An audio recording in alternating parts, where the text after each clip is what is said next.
Hello and welcome to Who's the Bossk? It's a Star Wars podcast from laughingplace.com. My name is Mike Celestino.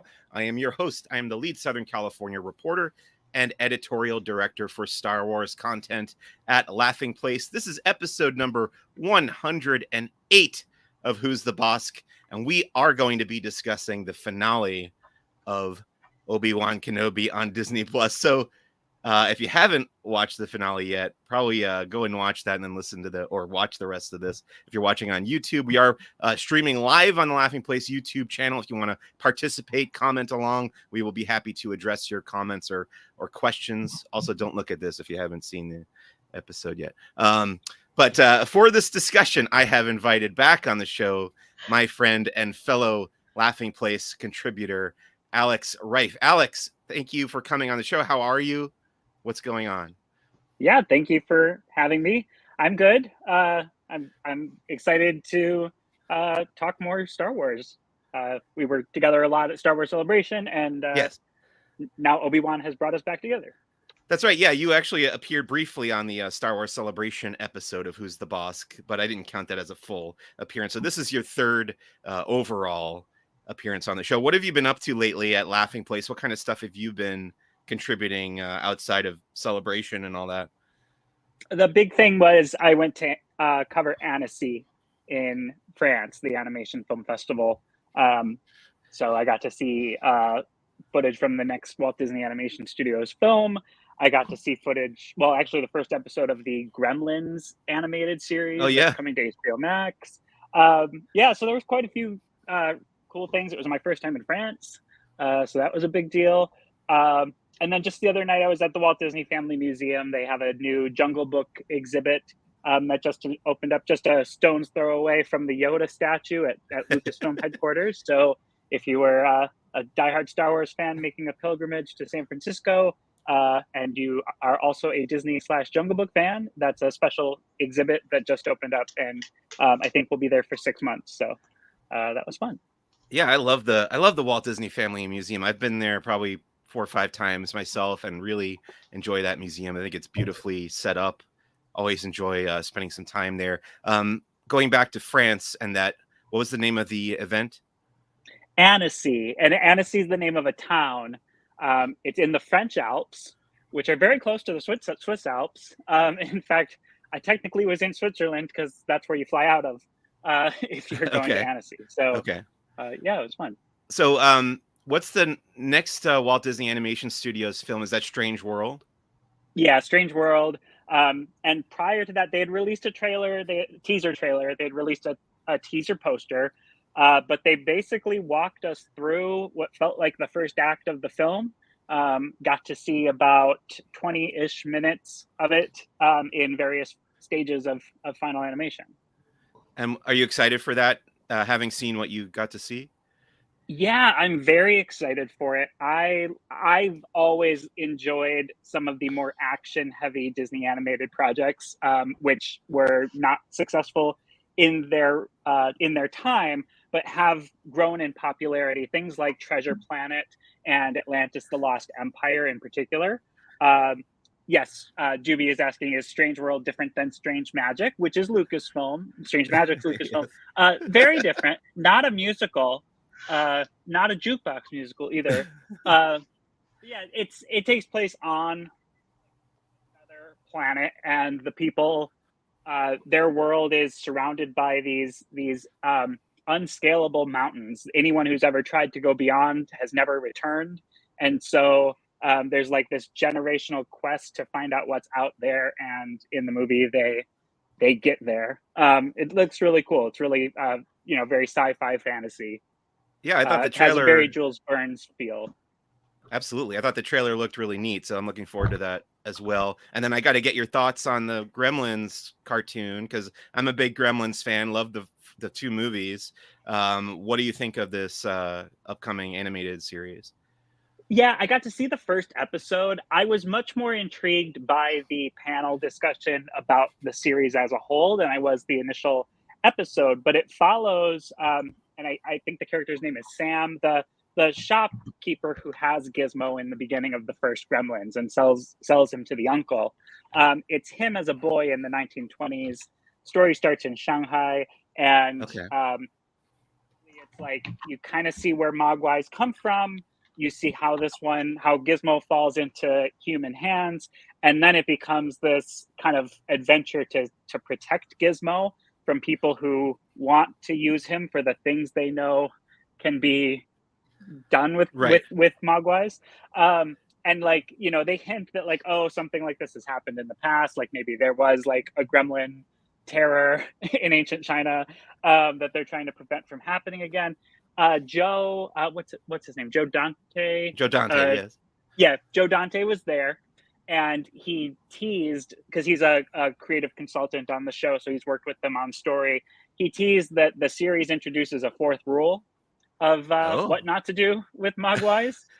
So obviously it's something that will be relevant for this story that wouldn't have been important enough to have warned someone about in the 1980s. So well, maybe it'll be interesting.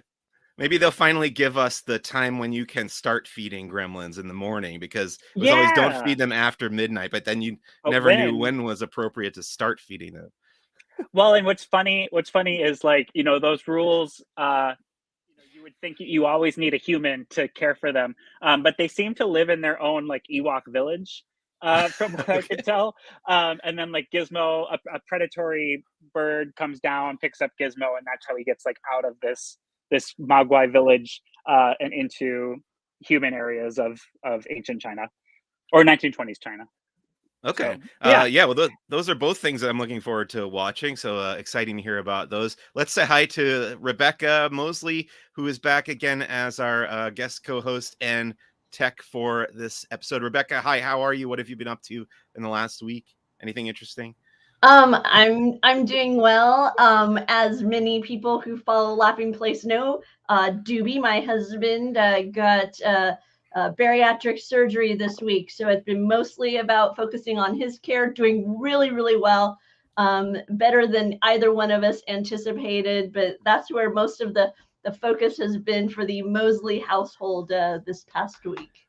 Yeah, congratulations to Doobie, who I believe is watching. Very glad to hear that your surgery went well, and then you're on the road to recovery. And then Alex, like I said, this is your first full appearance on season 3 of Who's the Bossk. So we're going to do level 3 of the 5 Star Wars questions. You ready for this? I'm ready. Okay, number 1. What is your favorite Star Wars book or comic book, and why? Admittedly, I'm not well read on a lot of Star Wars. I've read some of the High Republic and some short stories, but I have been reading the comics. I was a big fan of the Darth Vader comic arc, the Marvel arc that was set between episode 3 and 4. So it kind of covered, you know, the rise, like they were building his castle on Mustafar. Yeah. It had a lot of parallels with things that happened in Rogue One, and I mean, I think that's a fitting choice for an episode where we're talking about Obi-Wan, because it's kind of a good lead-in for his character. Yeah, that's Charles Soule's run on Darth Vader. I think it was kind of subtitled Dark Lord of the Sith. And I absolutely love that run of the Darth Vader comic. And I've been meaning to go back and reread that. And yeah, it would really tie in well. Like, you watch Revenge of the Sith, then read that Darth Vader comic, which takes place pretty much right after Revenge of the Sith. Then that can lead right into the Obi-Wan Kenobi series. I think all those things can fit in together really well as kind of like a little mini Darth Vader marathon. Number 2, if you could own a life-size working replica of any Star Wars vehicle, which would you choose? I'm gonna say the Baby Yoda pram, the Grogu hover pram. I know I'm too big for it, but my dogs aren't. Also, I feel like I would never need a shopping cart again. I'd never have to deal with a broken wheel. A cart that won't turn left in the store. I just shove everything into the hover pram and then check out. So, yeah. How do you think the controls of that pram work? Do you think he's like, I think he's doing something with his wrist gauntlet or something that has it like it's following him around, or? Yeah, I see it as like Din Djarin has Tesla Sentry mode. on Yeah. his where like or follow me mode or whatever it is, where you can walk and your car will be like a dog and just waste a lot of battery following you as you walk around. Yeah, I feel like you could do that. I feel like Grogu can also control it himself at Right. times, Yeah. through the Force. I'm just gonna assume, but yeah, I'll figure it out. I will figure it out. I didn't know that the Tesla could do that. It'll just follow you around. That's like Batmobile kind of It's stuff. the silliest feature, other than like the other than the whoopee cushion. Uh, yeah. Wait, there's a built-in whoopee cushion in the Tesla? Yeah, there's a function on the dashboard so you can like prank people where you can like tap the seat and it manipulates the speakers in such a way where it sounds like it came from them. So even though there's not a Brilliant. whoopee cushion in the seat, you could tap it and be like, oh, who, Oh, oh, gross. You could have at least warned us, oh, that's Thinking of some fun. fantastic. Yeah. Oh, Elon Musk. We live in the most ridiculous version of the future, don't we? hmm Okay, number 4. What is your favorite? No, sorry, number 3. I skipped 3. What is your favorite non-human sentient Star Wars alien species? So we're not talking about the creatures of Star Wars like a womp rat or a bantha or anything like these. These are the non-human sentient species. So like a Mon Calamari or a Rodian and stuff like that. Do you have a favorite one of those? Where do Ewoks fall in Ewok this? is definitely a non-human sentient species because they are indeed, self-aware. It is an Ewok. Did you watch are you a Stranger Things fan? You know what? I'm behind on Stranger Things. I've seen the first 2 seasons, and now there's 2 more that I have yet to Okay. see. So I'm sure you're talking about something season 4 that I have no real frame of reference for. Well, yeah, there was just a brief cameo by the Ewoks cartoon in the most recent season of Stranger Things. I got a kick out of that. As I do Nice. with all Yeah, things Papu 80s because becomes a lead character. yeah. There we go. All right, number 4. What is your favorite piece of Star Wars music and why? So this is a little bit more. I love the Leia's theme personally, but more for connection to my older brother. His ringtone was the like asteroid field music from Empire. Oh yeah. The dun dun dun dun dun dun dun. Dun. And so that like because it was his ringtone for so long when I lived at home when we all had the little flip phones where you could choose your ringtones. That one is I have an emotional connection to it. That's a great piece. Yeah. No Yeah, argument here. So he number picked a good 5. ringtone. Yeah, absolutely. 5th and final of the 5 Star Wars questions, level 3. If you could go back in time and be present for the filming of any Star Wars live action scene, which would you choose? This is hard. I'm always curious about the like what could have beens, and I can't think of any like specifics, but I know on A New Hope there was a lot that was cut, like that film was in many ways made in the editing room. Yeah. And so I think it would have been interesting to have been on set for some of those scenes that never made it, and to like watch them with no context, like just be a fly on the wall and be like, I don't know what this is for. Yeah, I think that would be fun. So you're To talking look at. about like Luke going to Anchorhead and hanging out with Biggs and Cammy and those guys, Yeah, the allegedly a very American graffiti-esque sequence right? that was cut. Yeah, that kind of thing. I think that would be cool. Okay, yeah, I would agree with that. Yeah, it would be cool to see, especially because we've seen the deleted scenes; they're available out there. But yeah, that would be a neat peek behind the scenes. So that brings us to Star Wars headlines for the week. And I think really the big thing coming out of this past week was the trailer for the Lego Star Wars Summer Vacation animated film that's coming to Disney Plus. Now, Alex, have you seen any of the previous Lego Star Wars animations? Yeah, I think I've seen every Lego Star Wars piece of animation, including Oh, all the silly shorts and Freemakers Adventures and all those. so yeah, this Summer Vacation follows up on the they did a Life Day one and they did a Halloween one. So this is kind of the third like seasonal one of these short films that we're getting, and it's actually going to take place partially on the Halcyon Star Cruiser from Star Wars Galactic Star Cruiser, which I think is a lot of fun, a great way to tie this in. Now, the Lego Star Wars animations aren't necessarily part of the canon, but they are just kind of a fun, silly way to look at the Star Wars universe with a lot of humor built in. There's a C-3PO in like a Halcyon Chandrilla Starline bathrobe there. Are you excited for this? R2D2. Yeah, this is awesome. R2D2 managed to fit one on somehow. And then one of the things I love in this shot is BB-8 with the hair towel. Yes. How about you? Yeah, go ahead. Not only the hair towel, but the cucumber slice. Oh, the cucumber over his eye, so to speak, over there on BB-8. Yeah. There's Ponda Baba in the background there too. Mm-hmm. His H2O bubble face mask treatment. So I think this will be a lot of fun. What's the release date on this? Do we know the release date, Rebecca? I think it's sometime in August, right? August 5th. Yeah.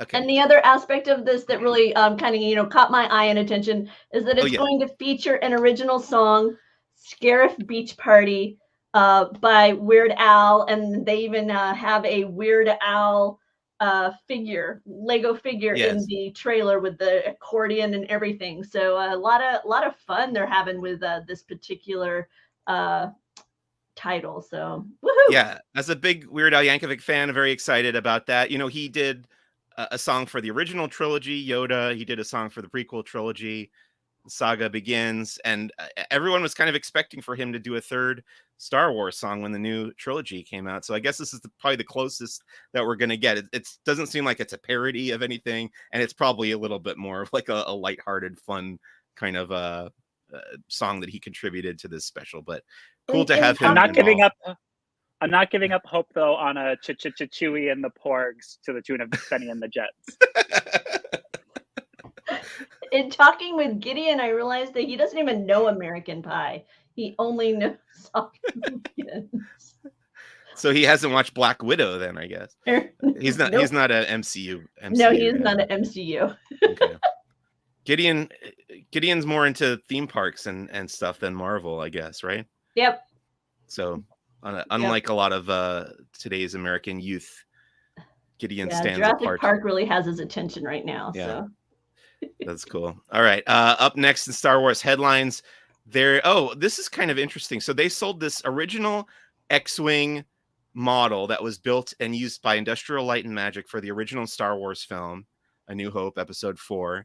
And it sold at auction for $2.3 million. And this was used in one of the shots where the X-Wing, I think the engine like exploded. So you could still see some of the like scarring there, some of the marks that the explosion would have left. And this was Garvin Dryce's X-Wing from the original film, The Attack on the Death Star scene. Pretty cool. I would have thought that Lucasfilm would have all this stuff in their archive, but I guess some of it kind of gets out there, kind of like with Disney parks. Like, it always seems like some stuff just like ends up out there on the market. I don't know where, how it escapes the grasp of the Lucasfilm archives, but my understanding, especially on the first Star Wars, because they filmed in England and they were, self-funding, like 20th Century was releasing, was that a lot of the stuff ended up just getting kind of left there and put into storage. And then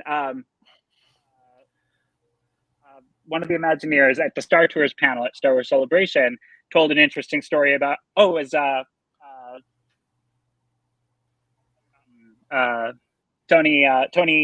Baxter. Tony Baxter, thank you. I don't know why that fold in my brain was just not happens connecting. To me all the time. Don't worry. Anyway, Tony Baxter had been to a party where they had props and costumes from the cantina scene, which I guess either the scene itself was filmed in LA or they did like pickup shots in LA. So like at this party, he was seeing all these props and costumes from this upcoming film, Star Wars. And they were, they'd already filmed it. So it was just like in this house that they had all this stuff. So it's really funny how haphazard things were back then, right? With these artifacts that now are very valuable.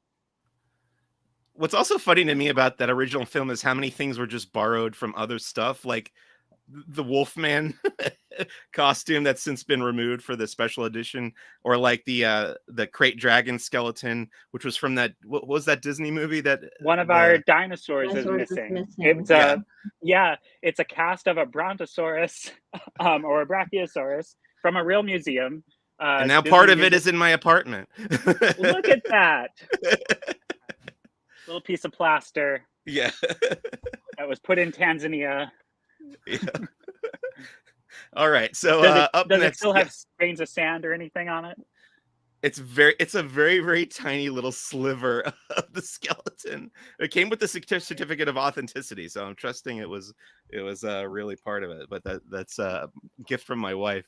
What was interesting to me, and I've noticed, I think it's the same auction as I've been seeing some other pieces. I actually was reading through the catalog for this particular auction last week because really, really super awesome, cool movie memorabilia was all throughout this particular prop store auction.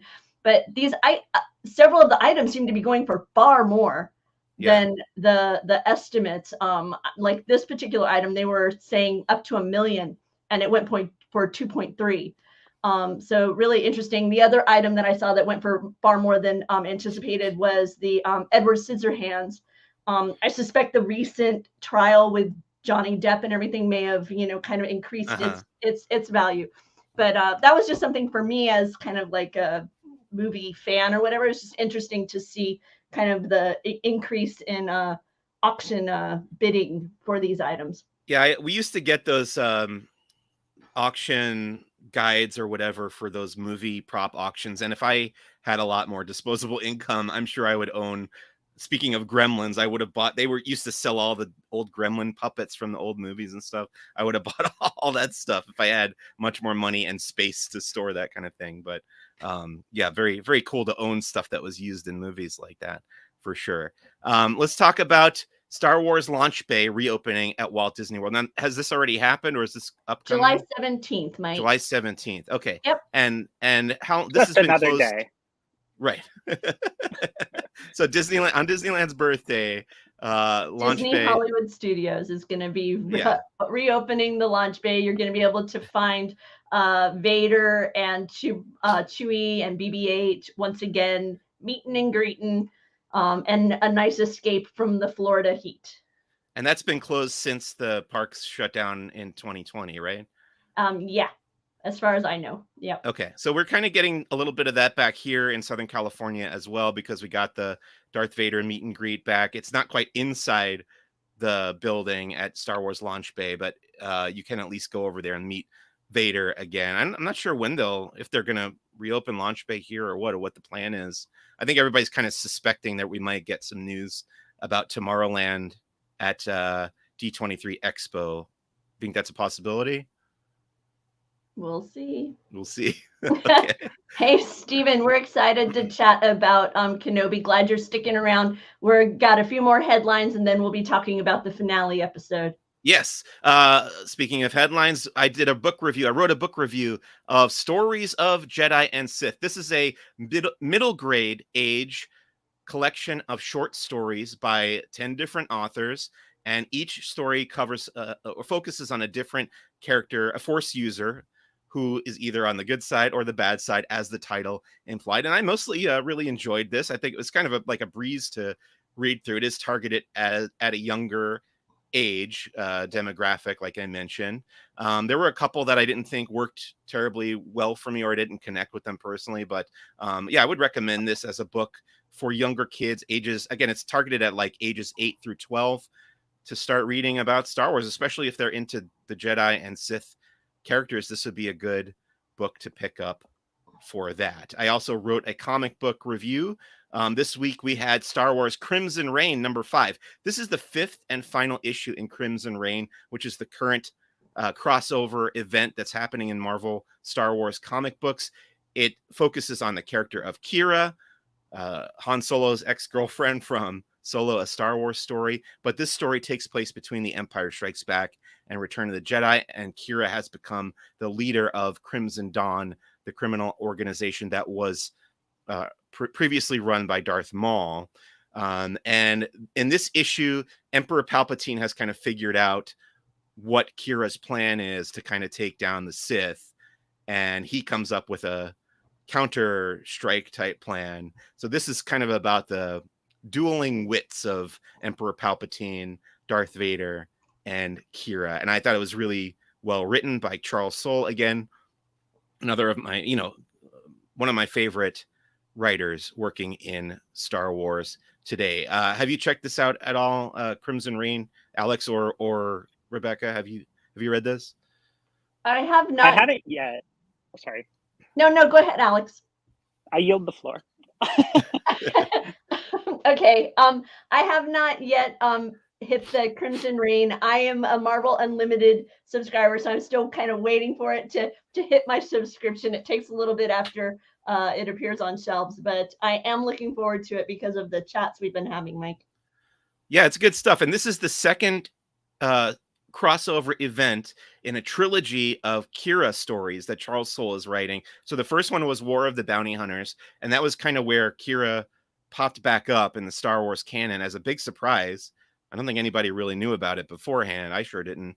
And then, so it was War of the Bounty Hunters. Now it was Crimson Reign was part 2, and part 3 is going to be called The Hidden Empire, and that's going to start in October. So definitely looking forward to that. Let's look at some new Star Wars Lego sets that were revealed at this Lego Con. I think it was like a virtual convention that happened last week, and they revealed the Justifier, which is Cad Bane's ship from the Bad Batch, and it comes with I know people are excited to get the Omega minifigure there with Cad Bane's ship. And then you also got the AT-TE Walker from the Clone Wars. It looks like a nice like troop builder pack because it comes with a bunch of clone troopers and battle droids. It's just a nice fun toy. I think it comes with one Jedi minifigure too, if I'm not mistaken. Maybe not. But yes, it looks pretty cool. I'm not too into the collecting the prequel era stuff, but I think people are pretty excited about these. And then lastly, in Star Wars headlines this week, we got the final week of Obi-Wan Wednesday. And this is where they would reveal merchandise tied in with Star Wars Obi-Wan Kenobi, the TV series. And what were the big items this week, Rebecca?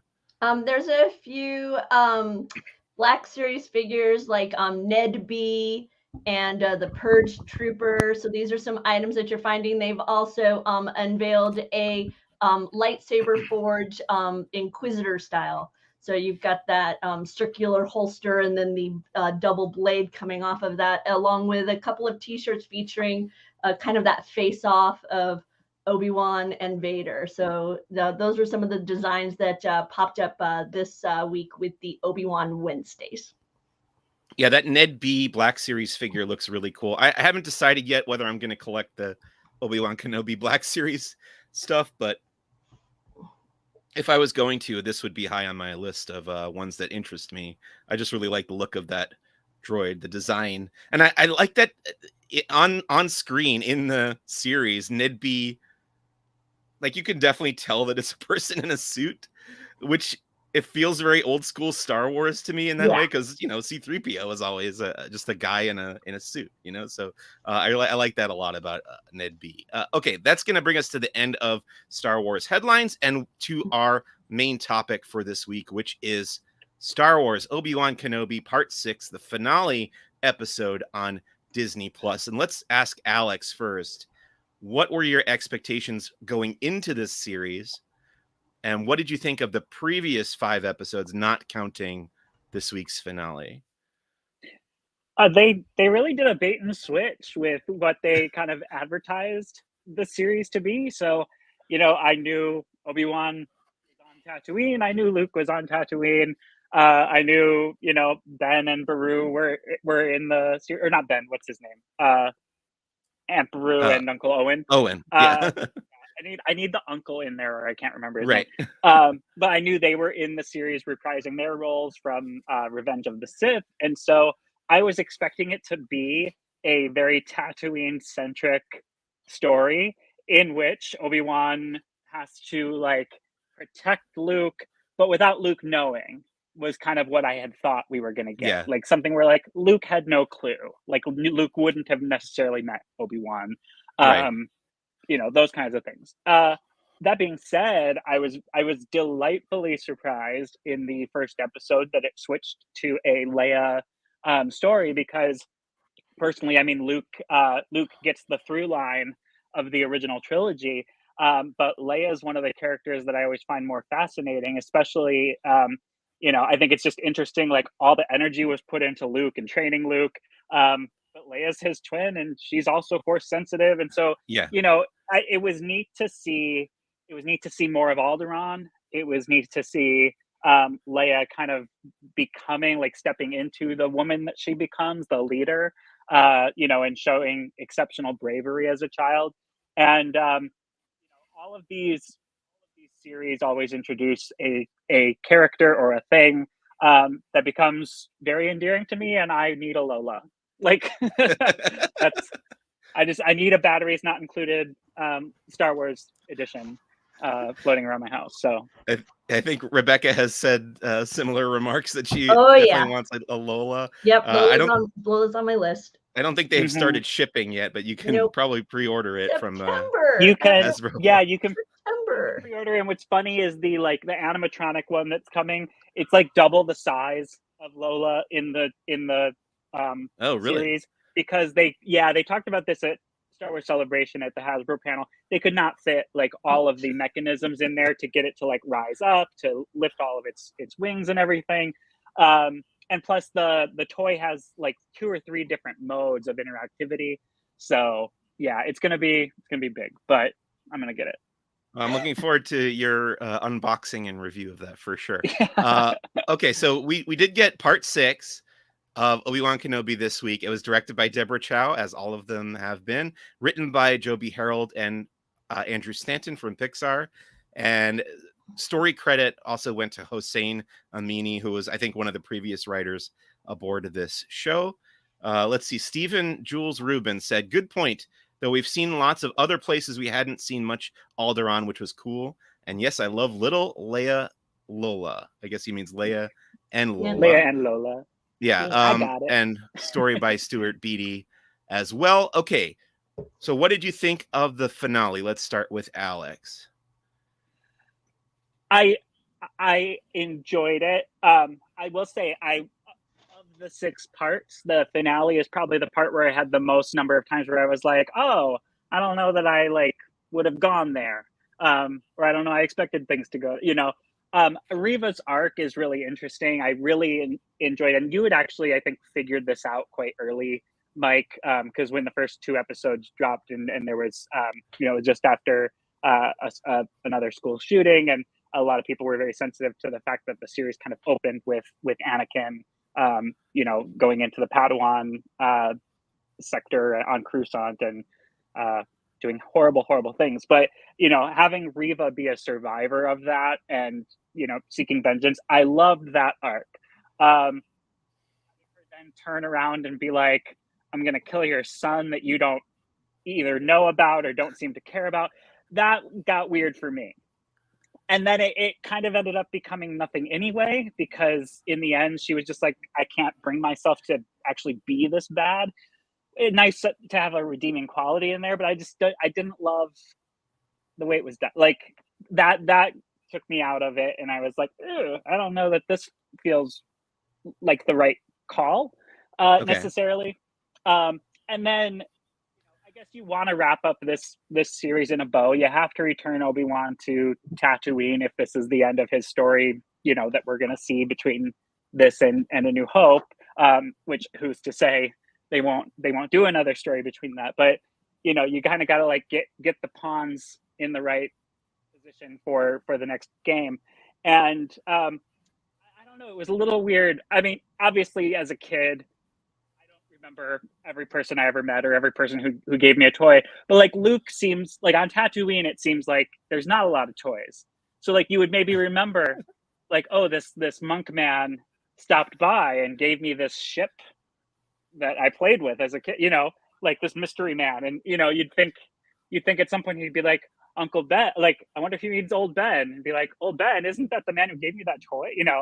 When I was 6, because at 6 I don't know. I have a lot of memories from when I was 6, so it was just some of those things. I was like, he does know of Obi-Wan Yeah. at the beginning of the original film. He says, I wonder if he means old Ben Kenobi, Yep. or whatever. But yeah, I mean, That's yes. right. I guess I was thinking it was Uncle Owen who said that line. But yeah, you're right. No, Never mind. Yeah, no, but it still seems, for me, it isn't so much that moment. It's as much as the being chased down by the lightsaber chick, and then I kind of made me wonder. Well, then how his reaction now. I read it. I want to watch A New Hope again because I have my own memories of A New Hope and how it conflicts with what I saw in this. But I feel like I need to watch it to be sure that my memory is actually correct, rather than, I've kind of, what's that, Shazam or whatever Shazam did in my own head. Kazam, starring You know. Shaquille O'Neal. Yeah. Versus Shazam starring Sinbad. Right? I agree with Drew. Thanks to Alex, that Kenobi will always be Monk Man. He's just this hermit, Space wizard. Yeah, no, I guess I do agree with that. Yeah, and also, I mean, this is par for the course with Star Wars and revisiting, a little line of dialogue that they then stretch into something else. I mean, the prequels get contradicted in all of Ben's dialogue in A New Hope. So, whatever. Maybe he loses it in these 10 years. He doesn't seem to remember ever owning a droid. So, Yeah. And he and R2 were together a lot. Right. How about you, Rebecca? I think having talked to you a little bit about this episode already, you didn't love the finale as much as you liked the rest of the series, right? I would have to say that as a Star Wars fan, I loved the Kenobi series as like on its own. If it was just like a story arc of characters within the world of Star Wars, Obi-Wan to me feels like Obi-Wan, Leia feels like Leia, Vader feels like, as far as that goes, loved it. But then when I try and kind of fit it into that overarching realm and story world that I have in my head of Star Wars, that's when I start to struggle, because that's when I start to go, well wait, I'm like some of the things, like the moment of I'm gonna blank out on it now, but there were several that moments, and I'm sure as we discuss the story kind of point by point, they'll come to mind. But there were just moments where I was like, okay, wait, does that really fit with what I know happened? So I struggle a little bit. Kind of that the one that really comes to mind is that whole, the last time we met, I was a learner and now I am now I am a master kind of thing. I'm just like, oh, I really struggle with that context of the fight we see between Kenobi and Vader in A New Hope, with what they've added now with this series. Yeah, and not to nitpicking again, but it's when I left you, I was but a learner. Now I am the master. So I think you could probably argue that, like, when Vader left, Obi-Wan was in Episode 3, Revenge of the Sith, and this is, I don't know. Anyway, the funny thing is, for me, I kind of ironically, I think I feel like the opposite of what you guys have been saying. I was kind of on the fence about this series as a whole, but this finale really sold it for me. Like, I really it kind of got me behind it, and I'm kind of like rooting for it now on the whole. And obviously it's over, but yeah, I really, it sold me on it. I believe it now, and I actually think it works better in continuity than it did before this episode. To me, like, I don't know, for whatever reason, I think where they left things, to me, makes sense now leading into Episode 4, A New Hope, and we will go through each kind of beat. Yeah, go ahead, Rebecca. I like Drew's comment here. He said he is saying that is the mark of success for a prequel. It makes you want to review the original again for recontextualization. Yeah. And I will say that is one of the things that I have enjoyed about Kenobi, is that it has made me want to. I mean, I actually went back and rewatched Revenge of the Sith portions of it. I went back and watched one of the Clone Wars episodes. Rebels episodes following, and that's cool that it's excited in me, like this wanting to kind of dive back into the canon. Yeah. Okay, let's go through the episode kind of beat by beat here, and if you guys have any specific points you want to make about these story moments, just feel free to bring them up. So obviously the episode opened in Mos Eisley on Tatooine, and we see that Riva has survived her being stabbed by Darth Vader in the previous episode, which is a lot of that going around. The Grand Inquisitor survived his lightsaber wound to the stomach, and now Riva has survived. Turns out they're really not that dangerous. Yeah, I guess not.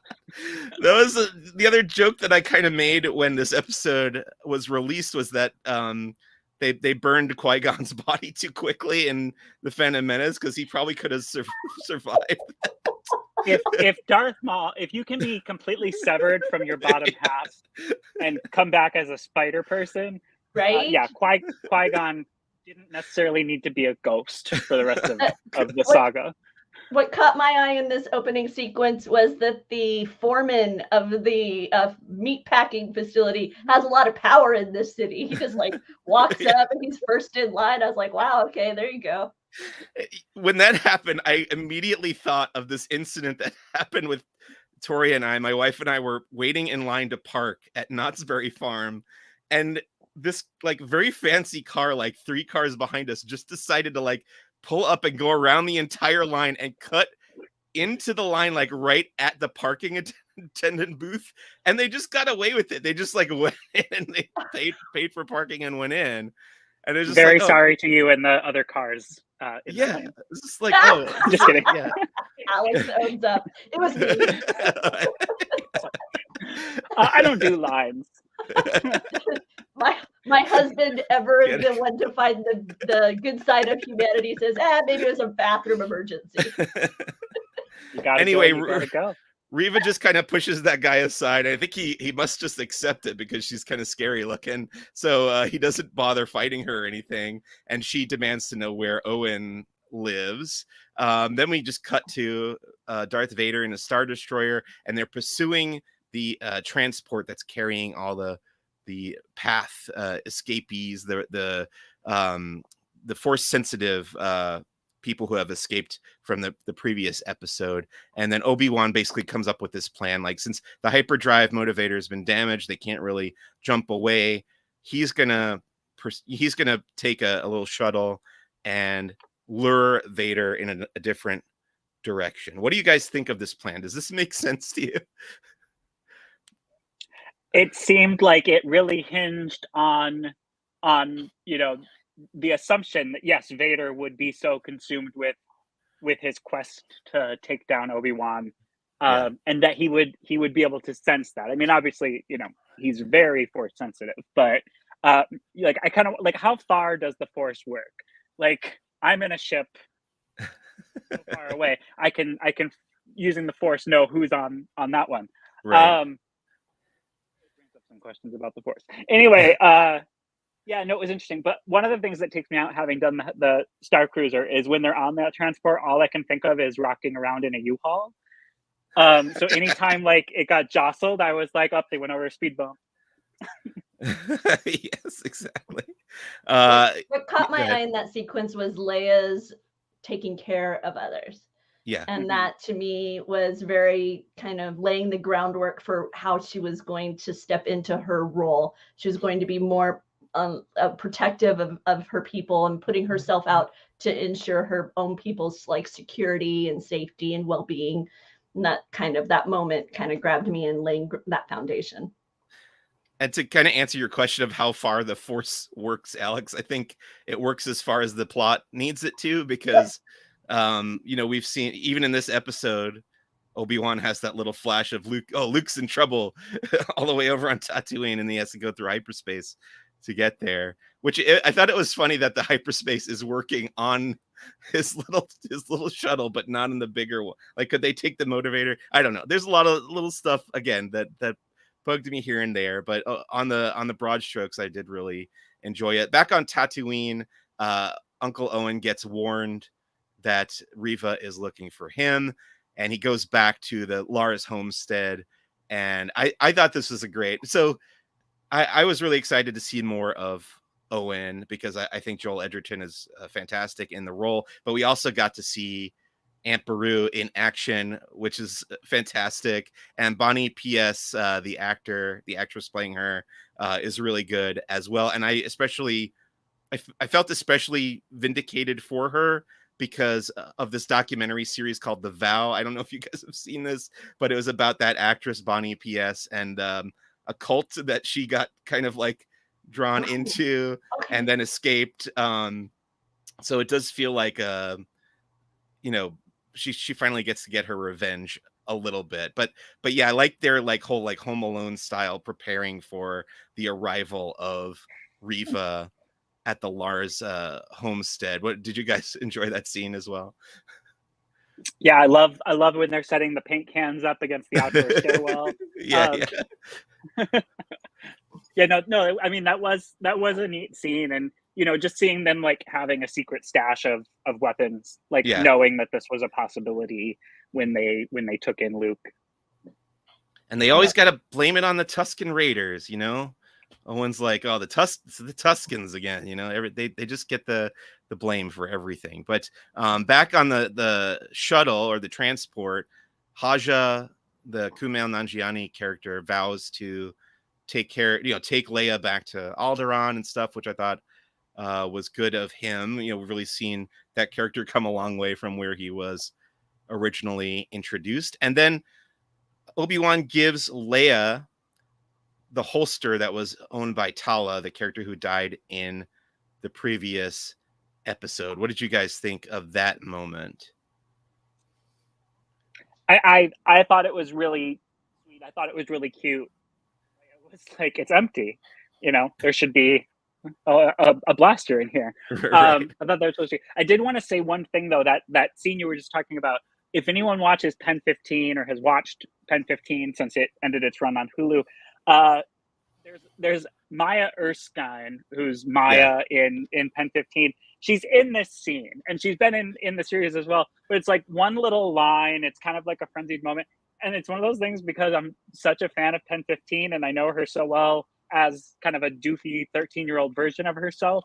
I can't divorce her from that in my head. So it was all of a sudden like little Maya from Pen 15 being like, we need help. I don't remember what the line is, but it had that level of energy, like, he needs help. And then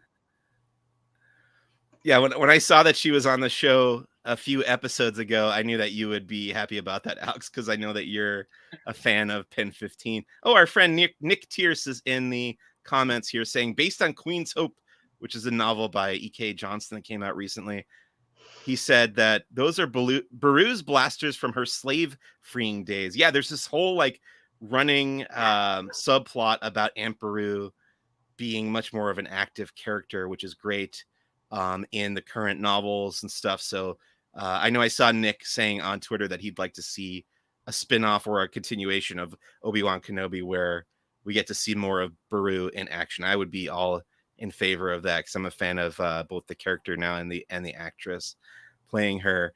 So I really like the scene that followed the scene with the holster, which was Obi-Wan talking to Roken, who is kind of the leader of the Path, and talking about, he's come a long way as well. Other people have pointed out that when we first met Roken, he didn't want Obi-Wan to be around at all, and now he doesn't want him to leave. So you have that arc, but also we get kind of a little tease of like Roken's going to go on to probably be part of I would guess part of the Rebel Alliance later on. So I did enjoy that. I like the actor's performance as well. So Ben takes off in his little shuttle. Vader follows him down to that planet that I know a lot of people have pointed out, the spires, and thinking, oh, is that Batuu? I don't know. Nick, in the comments, do you think that's Batuu that they landed on? Maybe the other side of Batuu where it wasn't settled quite yet, or we don't really know. That's what I was really wondering. Yeah, no, I was really wondering. And then when he's flying away from the planet, I like paused. I'm like looking at pictures going,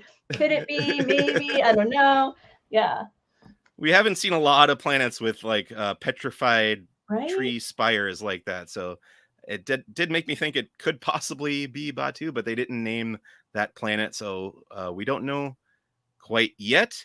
Let's see what happened next. We go back to Tatooine, and they are hiding Luke in the Lars homestead. Obviously, that's when Owen tells him it's the Tuskens coming for him. And there's this little cut back and forth between Tatooine and the planet with all the spires, where Reva and Vader kind of both arrive at their destinations at the same time. And then there's like a little montage of action sequence between the lightsaber battle between Obi-Wan and Vader, and then the invasion of the Lars homestead. What did you guys think of this action sequence, Alex? Oh, you're muted. Oh, you're Alex. muted. Sorry, I had a barking dog, and That's I was okay. trying to not let her interrupt the whole show. Yeah, no, this was a really cool sequence. It reminded me of kind of a scaled down version of the finale of Book of Boba Fett. You know, just on a much smaller scale, not fighting a Rancor, so we don't need the whole Godzilla armada to come and help. But yeah, it was fun. I enjoyed it.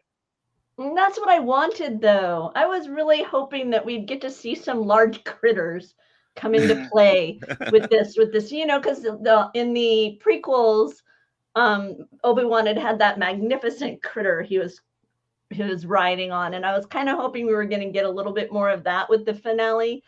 As far as the face-off, I'm so torn on this face-off. Yeah, no, I really am struggling with the face-off. It didn't go at all how I expected it to go. It didn't, and I'm struggling for it to fit with where my mind was regarding the history of these two when I see them again in A New Hope from the prequels, and as somebody who watched Rebels, I feel like that kind of did this better. Okay. When Ahsoka comes up against Vader, and it's a very similar fight in so many ways. Straight down to the cutting the face mask in half. And so yeah, this is one of the moments that for me kind of I guess I don't want to say a letdown, but it didn't.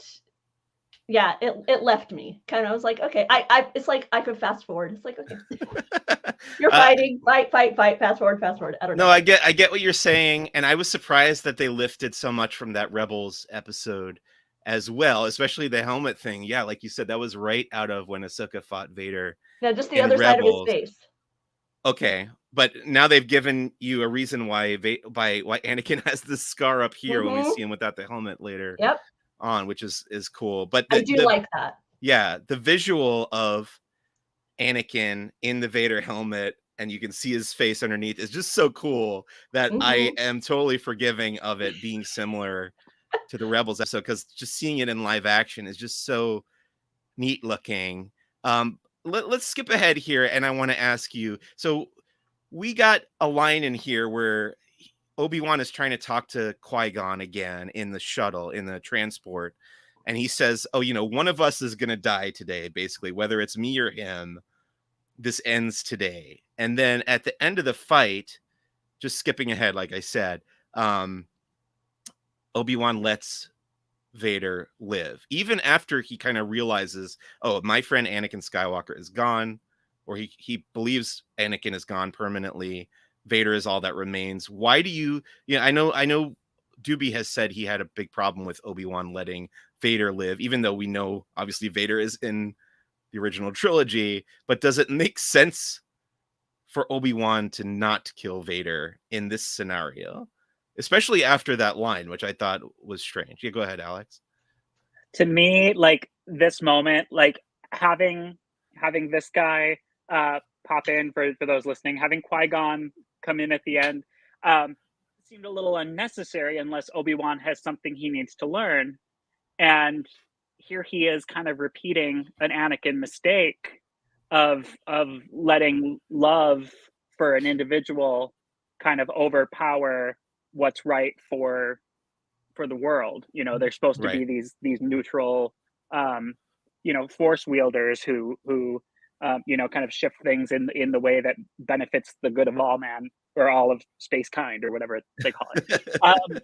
you know, and here he is making a choice out of a personal and a belief that even though Anakin has done all these terrible things, that there is some way he could be redeemed.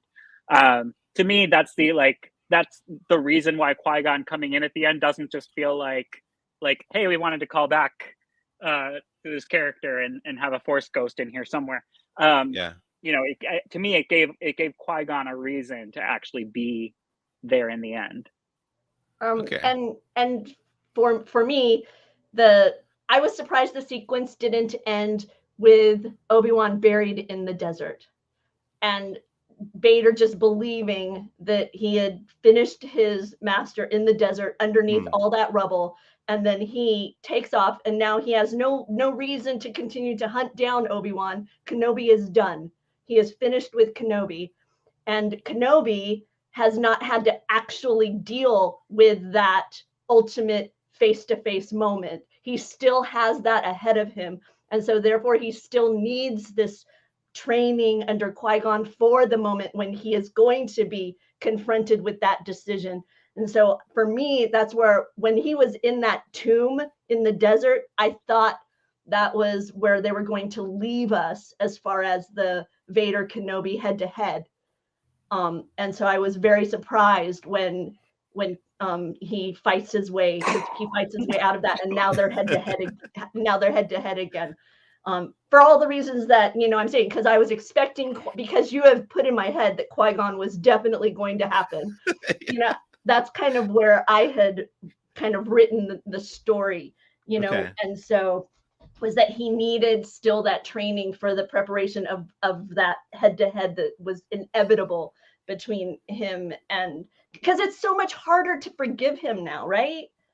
Because before, when he left him on Mustafar, you know, he thought that Anakin had destroyed himself, you know, and he walked away. Well, now he can see what Anakin has become, what Anakin is capable of. He knows for sure that he was the one who destroyed those younglings. And yet he walks away. He walks away. He didn't even imprison him. He didn't even you know, bind him in some way to, you know, help with a rehabilitation. He just kind of leaves him, presuming him for dead. But it just seems like, I don't know, it's so much harder to kind of forgive that he walked away from it. Yeah, I can see all those points. I definitely agree with you guys on those observations. At the same time, like I kind of get where he's coming from, and I kind of need that part after he unburies himself or relieves himself of all those rocks. I kind of need the acceptance that Anakin is gone on Obi-Wan's part as kind of part two, because in this series he learns that Vader is still alive, and then he learns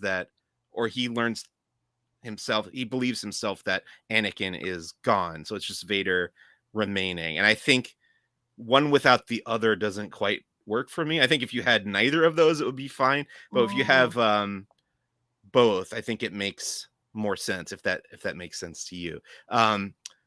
But yeah, let's go back a little bit, because there is that part where he gets buried under the rocks, and then we cut back to Tatooine, and there's a great line that Owen has, where Riva's fighting her way through the Lars homestead, and she says something like, "Oh, you're fighting for this child who's not even your own." And Owen says, "He is my own," which I think other people have pointed out that thematically this really fits in with a lot of what we've seen in Star Wars recently, with this idea that you kind of create your own family. Now, why they didn't give Luke the last name Lars and kept it Skywalker, I don't know. But I just really loved that moment. And again, Joel Edgerton, really strong performance as Uncle Owen. So Luke runs out into the desert and into a canyon. I'm not sure if it's Beggar's Canyon or just a generic canyon there on Tatooine. And Riva pursues him out there.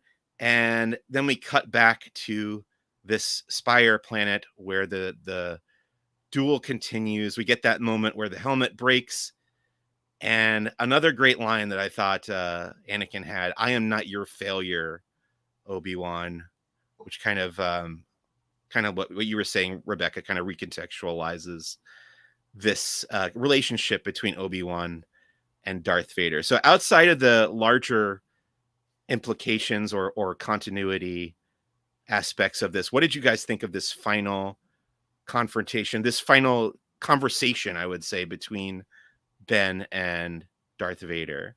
It was magnificently lit. Oh yes. The Oh, way yeah. that they use the red and the blue and the Yeah. transitioning the colors Yes. across Anakin's and then Vader, it felt like it was transitioning from Anakin's face to Vader's face. I mean, I know he's Vader, but you felt like there was just complete obliteration of Anakin right in front of your eyes. It was so brilliantly conceived and executed on screen. I watched that particular moment, that particular conversation so many times since it aired, because it is, like I say, that's one of those things where as a fan, this series is so, I think it's really well done. I just struggle to fit it to the bigger picture, but as just enjoying it in the moment. Like I say, I've watched it so many times. And a couple of things yeah, go ahead, Alex. Oh, I was going to add, one of the things that I think really makes this scene so memorable is the sound editing. The way they blend James Earl Jones's voice with Hayden Christensen's voice, it's really well done, very seamless. It's like, his talk box is coming in and out as his mask is slashed in half. I thought that was brilliant. I know, Hayden Christensen, people have been fairly critical of his acting abilities, but his delivery of this, really dark, Anakin is gone, I killed him moment, was, I think, the best performance I've ever seen him give. And just half his face, just an eye and part of his mouth, and you're terrified. Yeah, very scary. Terrific performance in that scene. And you mentioned Hayden Christensen and James Earl Jones, but I also noticed a little bit of what I thought was Sebastian Shaw, who is the actor who played Anakin at the end of Return of the Jedi. I thought I heard a little bit of his voice in there, and I wonder if they either pulled a little bit and tinted it a little bit with that, or if Hayden maybe studied that scene and tried to bridge the gap between the Anakin that we knew from the prequels and the Anakin that we knew from Return of the Jedi, because this is the first time really that I believed the transition between Hayden Christensen Anakin and Sebastian Shaw Anakin, both physically and in the voice. Like I saw it in the physicality under the helmet, and I heard it in the voice as well. So I thought that was really, really well done. And then I love the moment where Obi-Wan calls him Darth as he walks away, because that goes right back to A New Hope, when he calls him Darth. And everybody was always like, well, when the prequels came out, we learned Darth is a title, it's not a first name. But now that makes sense. They've made that make sense, because he's kind of almost insulting him. He's taking a dig at him a little bit. Okay, you're making me like it. You're making me like it. It hit me awkwardly. It like took me out, but no, you're making me like it. Okay. I loved that moment. To your point of the physicality, not that Star Wars isn't always top of their game with makeup and prosthetics and creature effects and stuff, but I imagine they had to do some kind of a prosthetic over Hayden Christensen's head, because even the shape of his head changes. It's like his head has been growing in the Vader helmet to become what we see in Return of the Jedi. Absolutely. So back on Tatooine, Reva catches up with Luke in the canyon, and she goes to kill him. And we've talked a little bit about what her motivations might be here. And I know this has been a big topic of conversation around this episode. And in my head, where I've kind of settled on it is, okay, she wants revenge against Vader. She's heard this message from Bail Organa. She put the pieces together that Luke is Vader's son. and she thinks it's revenge against killing the younglings in Order 66, and she's going to take out Luke as revenge against Vader, right? Is that what they're trying to get at here? Is that why she's going after him? Yeah, to your and I think that's understanding? part of my issue with this arc for Riva is it doesn't follow, it doesn't feel like the natural flow for the character, who's so consumed with revenge on Vader, and who herself, survived this child massacre and watched all her peers, get slaughtered, to then like even humor the thought of Right. doing that. So yeah, it just seemed like very counter to who she is. I'm a bit more forgiving with it because I can see in her blind rage thinking how wonderful it would be to tell him, hey, I killed Yeah. yours. Not only did your son survive, but now he's dead. Yeah, you had one, and Yeah. you will never know. Yeah. You killed my family, I killed yours. So I can see it from that angle, but I struggled with where her arc went. I had heard rumblings that her arc had a lot of challenges, but I don't know that to be true.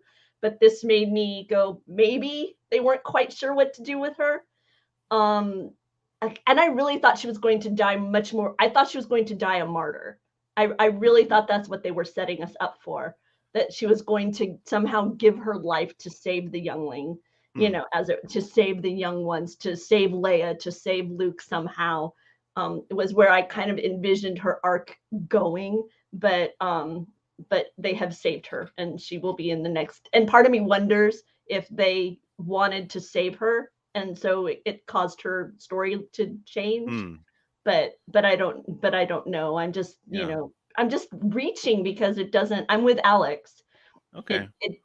I struggled for it to feel authentic. Yeah, I was confused a little bit about her motivations there as well, but regardless, she does have this moment where she sees herself. Mm-hmm.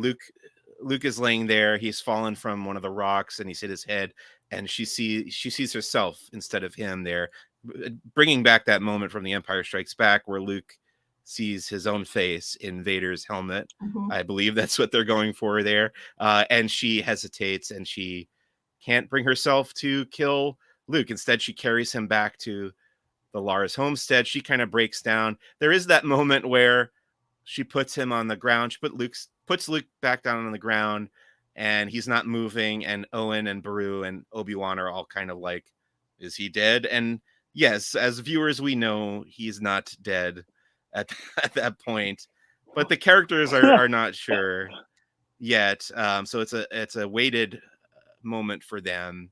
And then Luke kind of comes to, and there's this conversation.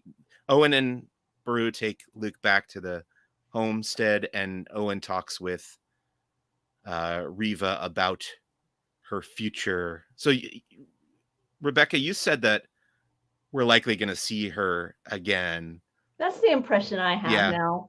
I really do feel like if there is to be another season, there will be more. I like Drew coming in with, killing Luke would have been a choice. Good point, Drew. Just don't explain it. Just don't explain it. But as a fan, though, that's a different Luke. After the prequels, we all joked about how silly it seems now that you hide Luke on Anakin's home planet with his family name, and now you add this series to it, and it, like, for me, it becomes even that much more kind of, what were you thinking? See, when I first saw A New Hope, I didn't have kind of all of this, backstory. It was just, hey, here's this kid, Luke Skywalker. I figured it was kind of, just a description of the fact he wanted to walk in the stars. I didn't take it as like a surname in that way. And then, he's on Tatooine, which, just some desert planet. I don't have, but now I know it's his father's planet. Skywalker is his father's name. His father's the ultimate evil. And and yet this is where you hid him. And you know that other people knew that. Reva came and found him there. So the Inquisitors, why can't they put the 2 and 2 together too? And why would Kenobi stay there? And so, like, I just struggle more now with it. And yeah, like Nick says, yeah, see, Lucas didn't have that backstory either. Right, Yeah. exactly. But now you've given that backstory, and I feel like you're making your people seem more ridiculous. Yeah, I was hoping feel they would like- get in. Go ahead, Alex. I was just gonna make a joke. I feel like they need Aquafina's character from Shang-Chi to be like, your name is Shang, and you change your name to Sean. Like, Exactly. I was hoping they were going to get into that a little bit, kind of the reasoning behind some of that stuff, but instead they give us this scene with Vader reporting to Emperor Palpatine in a surprise guest appearance by Ian McDiarmid as his famous character from many Star Wars film. And Palpatine basically talks Vader down from continuing his search for Obi-Wan. He says he's too, consumed by his past, and Vader like gets shamed out of that pursuit and says Obi-Wan means nothing to me anymore. So we get this reason for why Vader doesn't continue the hunt, and they don't meet up again for another 9 years. Theoretically, who knows what happens if they're going to make a Obi-Wan season 2 or not. I know they've Kathleen Kennedy has come out and said, maybe we'll do it, maybe we won't. I know Ewan McGregor says he wants to continue playing the character or something. So who knows? I'd like 2 things to happen if they do. Yeah. One, a scene where Obi-Wan stops using Just for Men, so he can go the full silverback, and then they can fix the whole Luke Skywalker bit by incorporating the fact that Skywalker is like Tatooine's Smith. Like, there's a lot of Skywalkers. It's just a really common name, and also Anakin wasn't there for the birth, so he doesn't know his son's name is Luke. So Right. Luke Skywalker on Tatooine, that could be anybody. Blends right in, like John Smith. That's our Smith. Okay. So we cut back to Alderaan. This is where it started getting really emotional for me. I love these last 2 scenes of this series, and anytime that I'm like moved emotionally, I feel like that the series really earns my respect, and it made me forgive a lot of the stuff that bugged me coming before, because I really loved this scene with Leia and her parents back on Alderaan, and then Obi-Wan coming and returning Lola, and then their whole conversation there.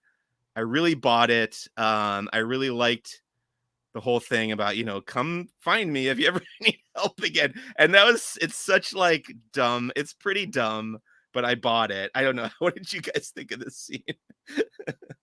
This sequence killed it for me. It killed it for you? So funny. Yeah, it's so funny. I tend to be the person who like cries at everything, right? Yeah. So when Obi-Wan tells Leia he has this plan where he's gonna go off, no, don't leave me. No, you can't do this, right? And she's like, oh no, don't go. And then he does go, and she even sneaks Lola into his pocket so he won't be by himself. That's how worried she is for his safety. And then he comes to the planet, and she runs right past him to the droid. Yeah, I noticed that too. I was like, what? Wait. No, this is not what happens when you were so begging somebody not to leave you. You don't run to your droid. You grab onto them and hold on to them.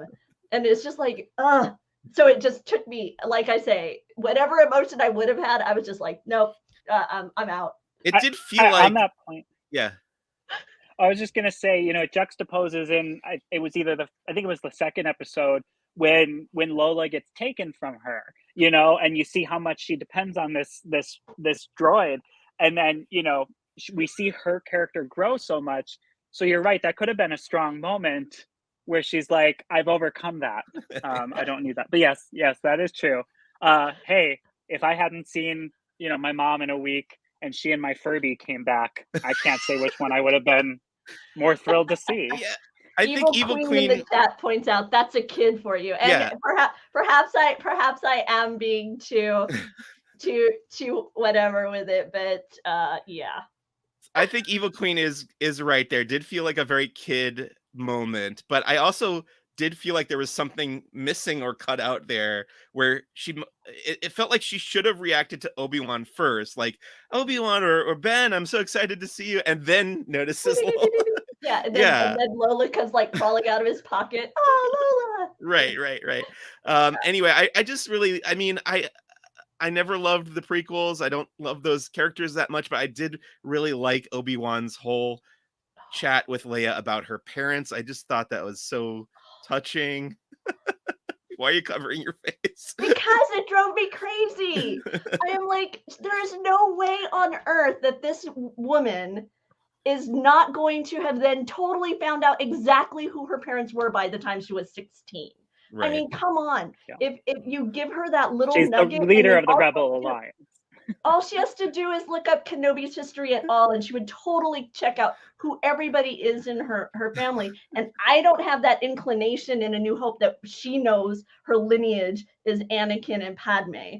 And I was just like, he needed to have been so much more generic if he was going to at all leave any kind of crumb with her. And I think what he had said to her before was more than enough. And this just pushed it way too far for me. And I was just like, no, Leia would not have let that go and just been, oh yeah, these are my parents over here, and I have no more interest in who my actual biological parents were. Now that you've told me I am so much like them. No, it just didn't work for me. I was so disappointed. Like I say, this moment right here is where the for me it just like kind of fell apart. I was just like, oh, I was having such a good time.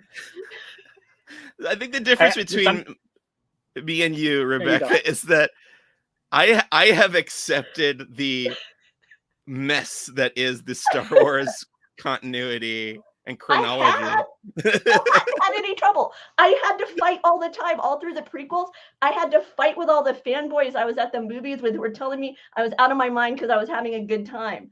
And so it's funny to me that like now, all these decades later, they've all come to terms with the prequels, which I enjoyed. I didn't have the issues with that they all had. And I loved the current series. I didn't have any trouble. I fight with people all the time about the Last Jedi and Luke's arc and all that.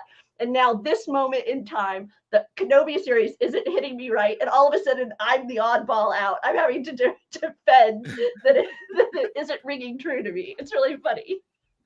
Alex, something about this scene we glossed right over, but in the prequels, you never see Amidala with a crazy hairdo without like a huge team that made that hairdo happen.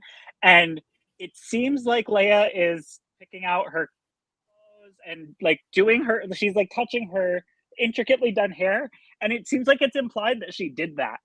Mm-mm. She has skills. I watch RuPaul's Drag Race. She didn't get that done by herself. Like, I don't know that when she held up that comb, she like barely touched her. She's like right. It's like when you get a doll and its hair is like so glued down because it's really stylized, and it comes with a comb, and you're like, why? Right. Why is this here? This is a waste of plastic. Yes. Oh, I like. And she was like, damn it, I'm going to use it, and then she put it down. See, Nick is saying that little Leia has already knows everything she needs, and some things run deeper than blood. And I'll agree with you at this phase. I'm just thinking kind of in those years ahead.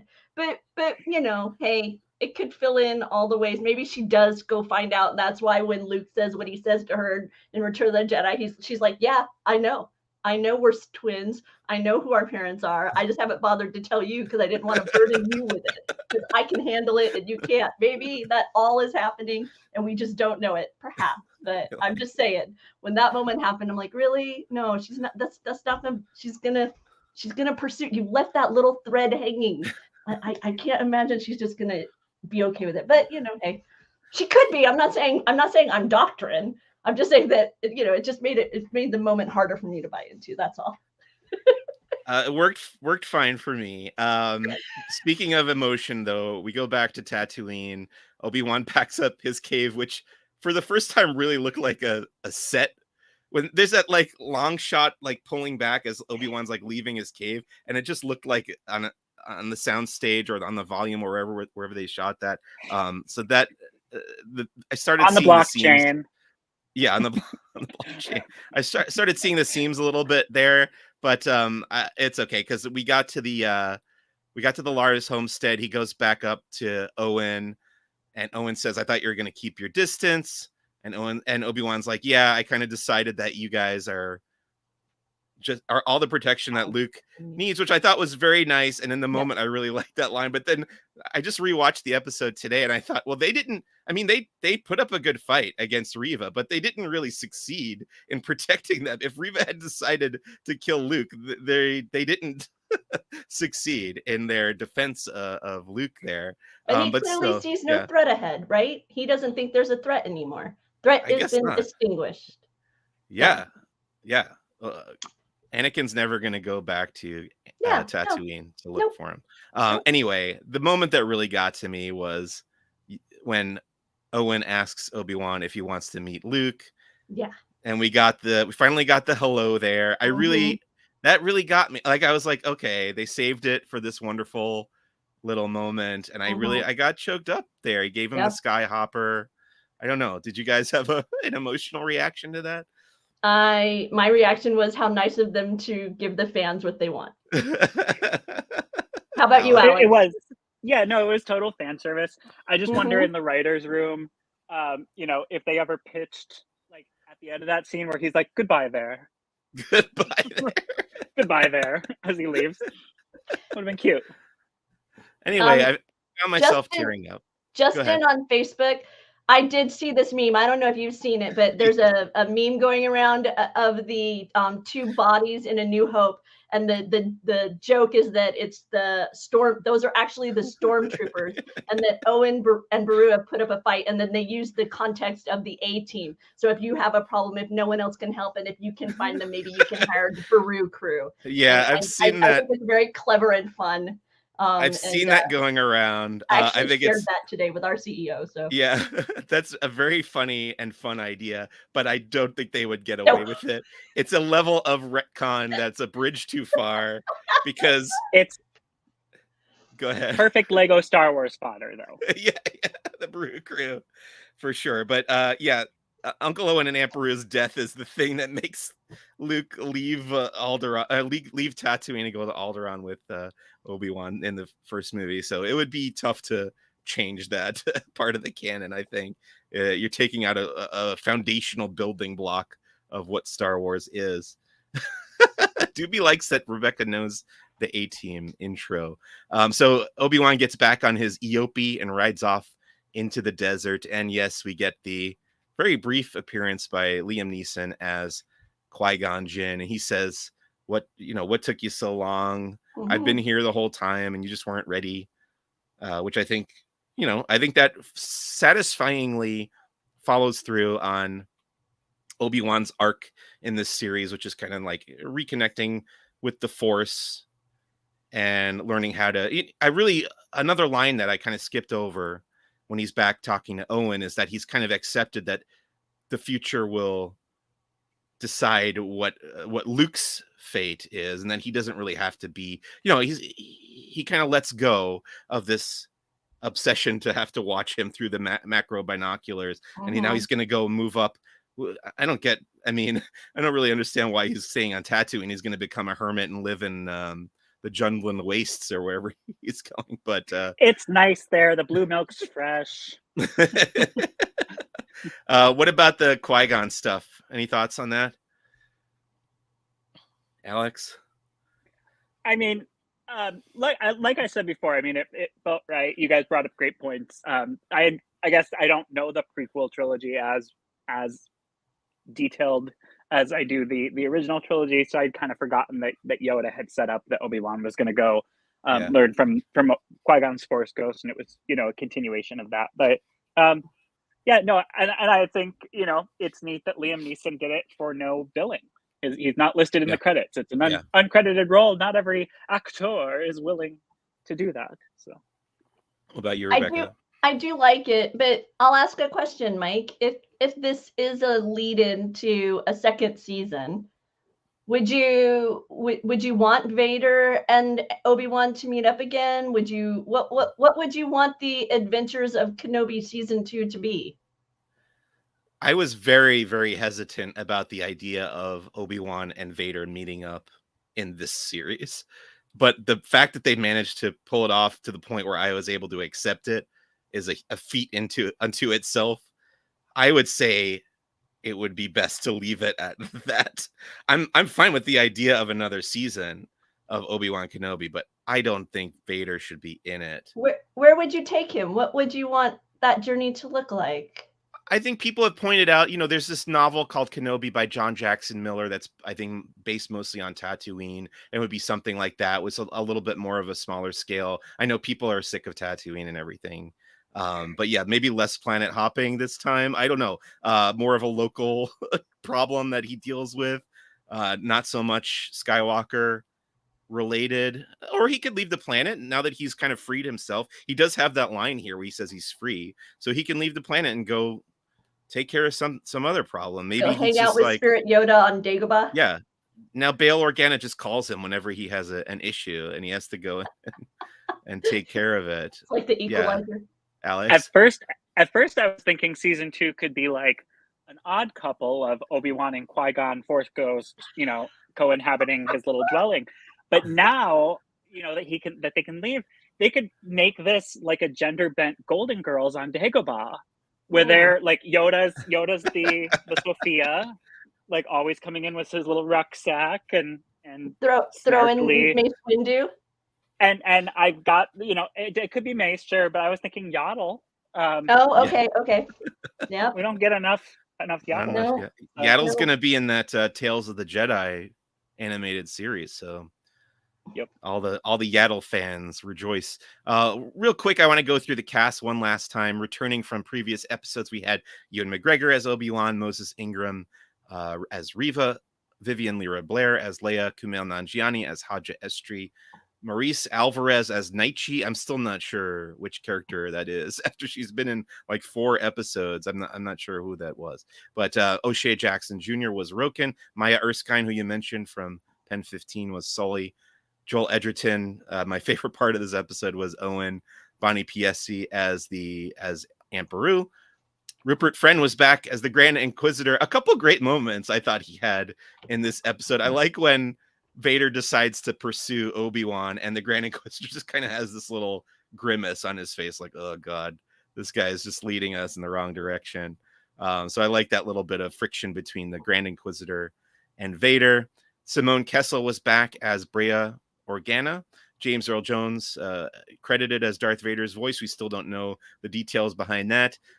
Hopefully we'll get that Disney Gallery Obi-Wan Kenobi behind the scenes special soon. Jimmy Smits as Bail Organa. Hayden Christensen as Anakin Skywalker / Darth Vader. Hossein Mardani was back as Darden Scholl. This is the guy who warns Owen about Reva coming for him on Tatooine. Indy Disroches was Corran Horn again, or Corran. They're not crediting him as Corran Horn, but he was in the escaped transport among the people fleeing on the path. I thought the other name that you mentioned earlier was his mother. You know what? I think you're right. Yes, we did figure that out in a previous episode, and I had forgotten. Yeah, okay, so that's Corran's mother, Naichi Horn. Yeah, okay. Who also would have been there on the shuttle with him. Yes, okay, terrific. We did figure that out, and I forgot. So Grant Feely was also... what do you guys think of Grant Feely as Luke? They didn't give him a lot of lines, but what do you think of him performance-wise and physically as Luke Skywalker? I hate having to critique a child's performance in anything ever. Yeah, sure. I'm not gonna say much. It's funny you mentioned physically, because there was one moment like in I think it was in the, what is it, their equivalent of a garage, where he's tinkering in a New Hope, whatever that space is, and he like skips or something. He does like a body mechanic that did not feel like it had gate. Okay. Or the gate that Luke would grow into, so that was the only thing where other than that, I was like, I'm not going to critique his voice or his phrasing or anything like that. It's a 10-year-old child. I'm not going to go there, but yeah, this one moment where it was like, I don't remember what it was, but it was like, do a lot of like community theater, and I would do this too. Like, I'm a munchkin and I want to be seen, so like I make everything real big, and so it was Sure. for me. Okay. Yeah, I thought casting wise, as a twin for Vivian Lyra Blair, he worked really well. But as a match for Mark Hamill, I didn't see it as much. Would you agree with that, Rebecca? I don't know, because people can. I mean, there can be such change. Yes, that's true. From childhood to adulthood. So for me, I thought when he was being chased in the desert, and you kind of have that silhouette, because it was very dark and everything. It really worked when we saw him in the trailers and he, jumped onto we knew who it was. So I'll be honest, I was kind of hoping he'd be a little whiny, just because we all joke and talk about how whiny Luke is. And I want to go to Tashi's game. Yeah. So when he didn't kind of just whine about something, I was a little I kind of wanted that in the same way that I wanted a hello there. But but I realized he wasn't yet a teenager, so the whining probably hasn't totally kicked in to the same extent yet that sometimes happens with the teen years. But yeah, so that. I'll be honest, that's what I was looking for. I was kind of waiting for a bit of whine within the dialogue, and we weren't offered that. I'm not disappointed. I just it was one of those things I was having my ear out for. All cheese, no wine. Yeah. The other thing I wanted to mention that I kind of passed over is like I really like Owen's arc in this show of kind of coming to accept Obi-Wan a little bit more, and then he to the point where he's actually willing to have Obi-Wan and Luke interact. But then like what happens between then and A New Hope, where he's like, oh, that wizard's just a crazy old man living out in the desert. I mean, I guess he's still like protective of Luke going down that path of becoming a Jedi, right? Does that make sense? Yep. That makes sense to me. Steven sharing the story of how he took his 5-year-old cousin to the re-release, and when everyone started giggling at and laughing at the whining Luke, the little 5-year-old was kind of confused as to why everyone thought it was so funny. So yeah, kids are fun. Regarding Owen, I thought that was good. The arc that disappointed me the most was Lola. Why was Lola in his pocket other than just to kind of be a trinket? I really believed Lola would be part of somehow rescuing Obi-Wan Kenobi. I wanted a hero arc for Lola, so they disappointed me. Lola was... Go ahead. Oh, sorry. I was going to say, after BB-9E, like, if they create a droid and give it like a modicum of screen time, I'm happy. Like BB-9E like rolled half a step so that Lola could fly. Like, I mean, there must be.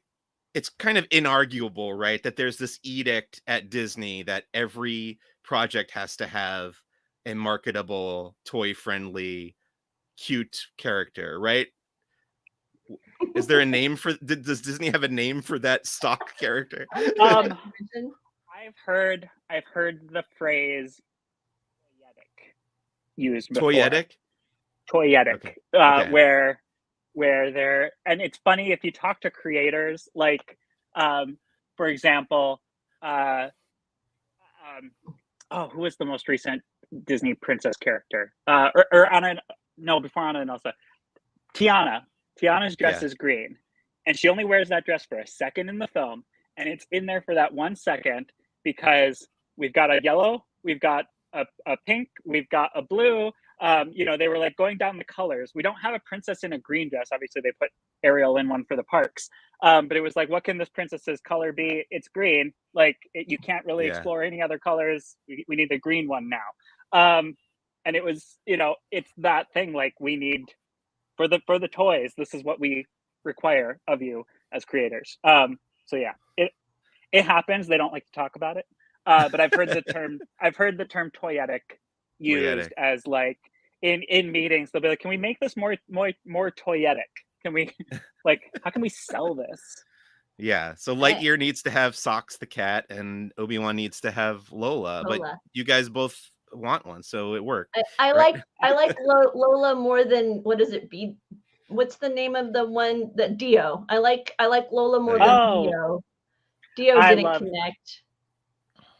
You know what? all Dio had to do to get into my heart was like try and look around the corner by just like rolling to the side, and I was hooked. I was like, but he's another one, you know, like BB-90. They created Dio, and he like there, and he like. By the around. way, I say that, and yet I have one on my shelf that I play with periodically. So you know, like, And you know, I was super cynical about Dio going into Rise of Skywalker because I was there at the celebration panel where they rolled out Dio, and they tried to make it like when they introduced BB-8 back at 2015 celebration, but like nobody really cared that much because Dio is like, it's just Dio. But then when Just a wheel, like Dio's a tire with an yeah, but then appendage, when I saw the movie, Dio was like my favorite part.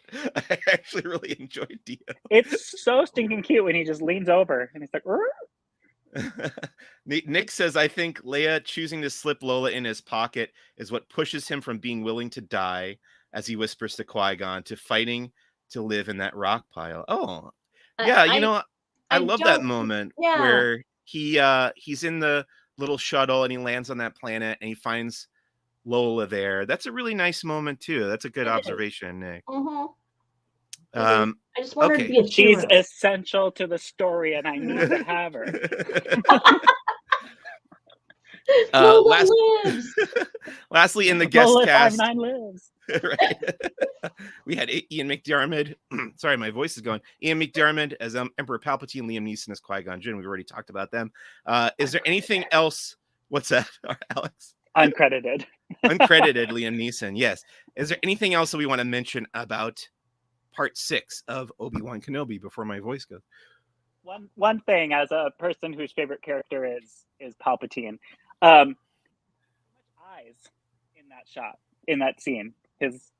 His eyes are like so visible, and usually his eyes are in shadow and they're glowing a little bit, but this was like no shadow, a lot of forehead. I see why we don't usually see him with forehead. No, I'm just joking, but you know, that's one thing that took me out of it. I was like, his cloak should be 2 inches forward. I did notice that about the framing of Palpatine in the hologram. It's like, this is more of his face than they would ordinarily show around this era. And it struck me as odd and a little ironic that Ian McDiarmid has now aged past the point where he looks older. He now looks older than Palpatine should look at that point in the timeline, which is odd because Palpatine's supposed to look like this withered old monster. and McDiarmid, a huge fan, by the way. I abstained from this conversation. This is one of his clones, and he's placing himself multiple places now. And this is like a kind of a, like, not a bad batch, but like maybe not fully cooked. Love it. Love that theory. Nick says, go back, check. Maybe he feels Return of the Jedi has a lot of forehead. So, you know. That's true. And it's like, no, like way before Botox forehead. It is like, those are some deep, deep wrinkles. There's no serum on Earth that's going to undo that. But it's funny what can take us out of a scene. I mean, that's what I've learned. So that's why I'm so hesitant to like talk about what disappointed me, because like I say, overall, if you were to just set this in front of me, no other context, I love it. Yeah. And so, you know, so ultimately it'll continue to be something I revisit and enjoy, and I will have a Lola most likely, you know, later this year, and I love the idea of little Leias with their empty holsters running around, you know, so yeah. Final thoughts. Go ahead, Alex. Well, just on that topic, it's one of the things I'm most nervous about with Hocus Pocus 2 is the fact that it's, you know, 30 years later, we're making another one, and Sex and the City had a similar audience reaction of like, oh, things about even just like the way the actresses have matured over time don't feel, it doesn't feel like the same, you know. So I'm curious to see how that goes. Okay. Mhm. Final thoughts about Star Wars Obi-Wan Kenobi as a limited series or potentially continuing series. Alex, what do you think on the whole? What did you think of this show? Overall, really enjoyed it. Mandalorian's still my favorite of the live action Star Wars Disney Plus originals. But I would rank this above I think Book of Boba Fett personally. And yeah, no, I enjoyed it. I like that I like how it connects the prequel trilogy to the original trilogy, and that's another thing I appreciate in it is its ability to kind of show, here's elements of that world, here's elements of Solo, a Star Wars story, and here's how it all connects in terms of the grandeur of the prequels and the chunkiness of the original trilogy. How about you, Rebecca? I enjoyed it. I liked kind of seeing the grassroots development of the rebellion in a way. I liked seeing Leia on Alderaan with her parents, and yeah, and getting a better feel for the tenacious nature of Owen and Beru. I appreciated that look as well. So yeah, I'm overall really, and the theme grew on me initially when that Kenobi theme was. I love John Williams music, and initially when that theme popped up, I was like, But by the end, I'm listening to it, all the way through. Before I would kind of cut it. I'm like, okay, the credits are here. I'm good. But now I'm enjoying it and I'm immersing myself in it. And so yeah, so overall loved it. Similar to Alex, Mandalorian for me is still just ridiculously amazing. And this for me is more impressive and more enjoyable, more repeatable than I found Boba Fett. Okay. Yeah, I like the series as well. I think I've mentioned a few times before a lot of little nitpicks that I had, but overall, I don't think those negated my enjoyment of the show. I think if I have a criticism that I haven't really talked about before, I think that this series relied heavily on this kind of shaky cam documentary style of filmmaking that we haven't really brought up, but it always jumps out to me and it feels sort of manufactured when it comes to Star Wars. Like, okay, when you have like a handheld camera, there's a way to hold it, or you have a steady cam or something to hold it steady. But there's this way to shoot with a handheld camera that has this intentional unsteadiness to it that they used a lot in Obi-Wan Kenobi, and it doesn't feel terribly Star Wars to me. It feels more like NYPD Blue or something like that. It's like kind of a documentary style of filmmaking that I don't think they've used too much in Star Wars before. So it was an interesting choice, and it felt a little inconsistent as well going through Obi-Wan Kenobi. So I would be interested to hear Deborah Chow talk about that decision, what went into choosing how Obi-Wan Kenobi was shot in that way, just from a filmmaking standpoint. So I hope they go into that if we do get a bit behind the scenes. Otherwise, I do think Deborah Chow is a very talented director. And I actually was pleasantly surprised by Joby Harold as a writer, because when I heard that he was coming on as the writer of this show, I looked at his IMDb filmography and he didn't have a lot that had impressed me. Nick says he agrees about the unmotivated shaky cam. He didn't understand why certain moments weren't locked down. Yeah, exactly how I felt about that. And then you would cut to other shots and they were lockdowns. It didn't seem, I mean, there are motivated reasons to use that kind of a filmmaking technique. But Drew says, I couldn't tell if it was natural unsteadiness or synthetic unsteadiness, like some of the shots from the prequels. So yeah, I think it's kind of to each his own about that technique. It bugged me a bit, especially on rewatches of episodes. Like I wouldn't notice it so much on my first time through, but when I went back and rewatched the episodes again and could focus a little bit more on the filmmaking, it stood out to me. So I would be interested to hear more about that. We've already kind of talked about whether what we think a second season would be about, but would you guys want there to be a second season of Obi-Wan Kenobi? Alex? I don't feel like I need one. Then again, like I don't know that I would have necessarily like I remember when Obi-Wan was going to be a movie at one point, or it was rumored Yeah. to be a Star Wars story. I remember even then thinking like, oh, do we need that? Like I felt like, I felt like we had Obi-Wan in a place where you find him later. You don't really necessarily need much in the gaps, and even in the comics, they would do these like from the journals of Obi-Wan Kenobi, and those little like anecdotes were always just like little one-offs, like fun to read, but that didn't have much weight on the rest of the saga.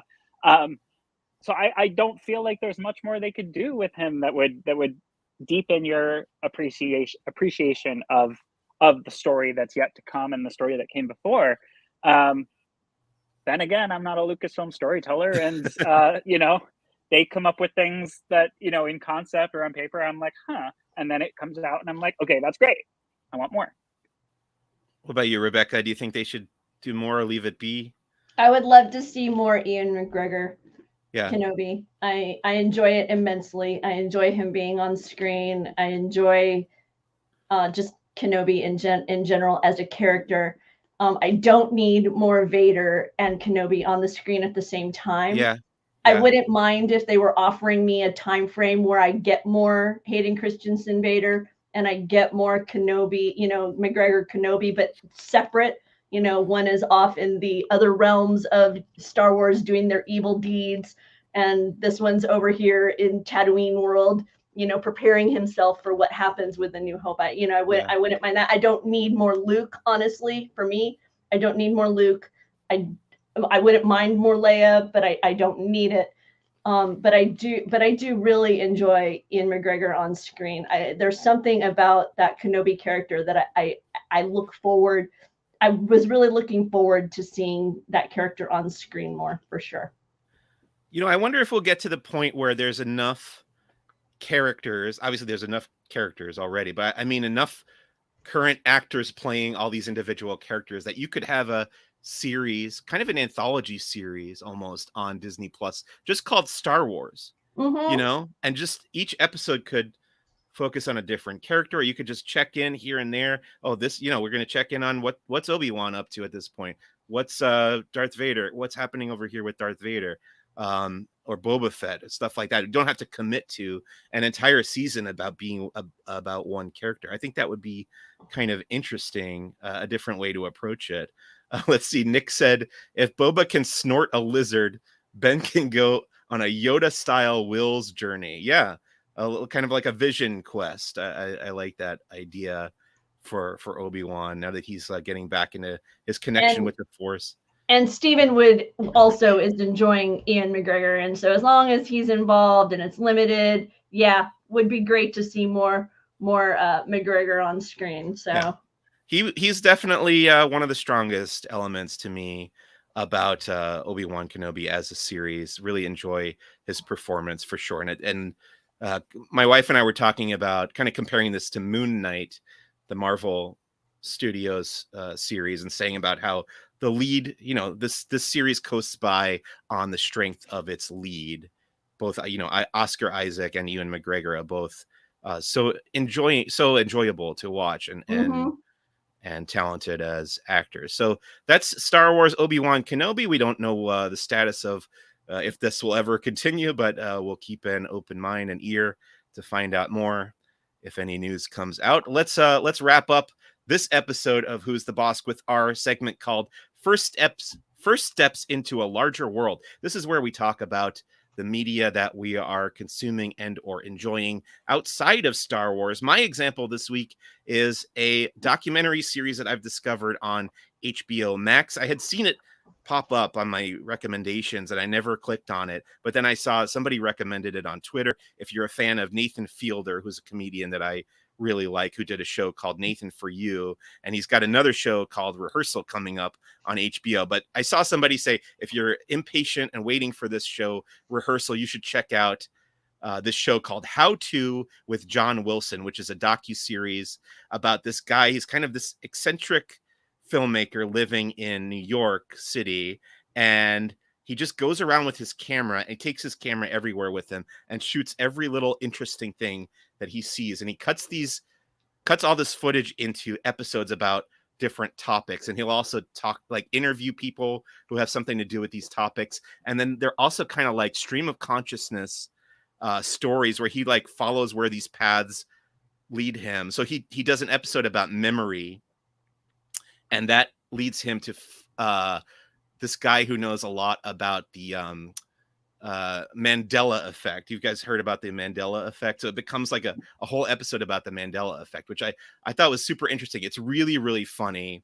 And it's all, true to life, real documentary style, and really, really gorgeously shot and well considered. So I would say check that out on HBO Max. It's called How To with John Wilson. Alex, have you been enjoying anything else? Reading, writing, or watching and playing, anything like that? Yeah, I mean, being a little bit privileged, I'm a huge Only Murders in the Building fan. I've seen some of season 2. It's just as good as the first. Oh, good. So highly recommend checking that out. And if you haven't seen it, obviously check that out on Hulu. Outside of the Disney sphere, I know Netflix is going through a lot of turmoil right now, but they did this amazingly charming series called Heartstopper. It's based on a Tumblr produced comic, and it is set in London. Olivia Colman is in it in a very minor part. She plays one of the characters' moms, but it's a really, really cute coming of age story, love story about a gay boy who kind of finds love through his crush that he assumes is straight. It kind of flips that scenario that so many people in the LGBTQ community know so well from their adolescence, and having an unreturned crush because of having a completely different sexuality than somebody who is the same gender, and so it's really sweet. I highly recommend checking that out. It's maybe one of my favorite Netflix things ever. Oh, great. That sounds awesome. And I'm glad to hear that Only Murders is just as good in season 2, because I'm looking forward me too. to that for sure. Me too. Yeah, great. Now, Rebecca, you had a very busy week. I'm going to assume that you didn't have time to... Actually, once he got home from the hospital, we caught up on Paramount Plus Strange New Worlds. Very much enjoying the adventures of Captain Pike and the crew aboard the Enterprise when Kirk was a lieutenant. So that's what's been happening here in the Mosley household. But tonight I'm looking forward to the new Disney Plus Rise, the story of the basketball player. So I'm eager to check that out. So that's kind of what's on the docket over here at the Mosley house. Yeah, Strange New Worlds is the first of these new Star Trek series on Paramount Plus that I might actually watch, because it's the first one that I've heard like consistently good things about. I've been kind of waiting for that. I'm a huge fan of John Delancey, so when he popped up on Picard, I didn't bother with any of season 1, and I watched season 2 just so I could see him as Q. And I enjoyed parts of that because of that. But overall, Picard's just a little too self-referential regarding the Picard character for me, so I kind of got lost in it. But here we go, Drew calling it. I have to agree. Adventures with Pike's hair. His hair is its own character in this series. I am constantly bemused by it. Drew apparently is bald, so catches him a little bit differently. But no, I'm with you. His hair is its own character in this series. So, but no, definitely check it out if you're a fan of Star Trek. Oh no! Don't from do my that to me. From my Alex? Star Trek Mission Chicago visit, I brought my Britney Spears Crossroads DVD for Anson Mount to sign.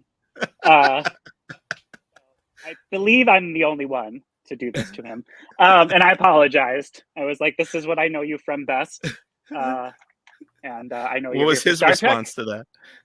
He owned it. He was not shy about it. He wrote his character name Ben on there. Okay. So yeah, this is also, by the way, that's Zoe Saldana before she was. Wow. And this movie is written by Shonda Rhimes. Wow. Oh no way, really? Yeah, Shonda Rhimes wrote Britney Spears Crossroads. So Oh, that's boom. so fun. Whoa, It's my head is probably blown. better than you remember. I think I've seen Crossroads with the riff tracks. I think they did a riff track okay. for that one. Dan It's the only time Aykroyd's I've in seen it. Okay. Ow. Great. Well, that's going to bring us to the end of this week's episode of Who's the Bossk? A nice long one discussing the Star Wars Obi-Wan Kenobi finale. I want to thank my guests this week, Alex Reif, for joining me to talk about some Star Wars for a couple hours. Thanks so much, Alex. Thank you for having me. Apologies to all the listeners for the zaniness that I brought.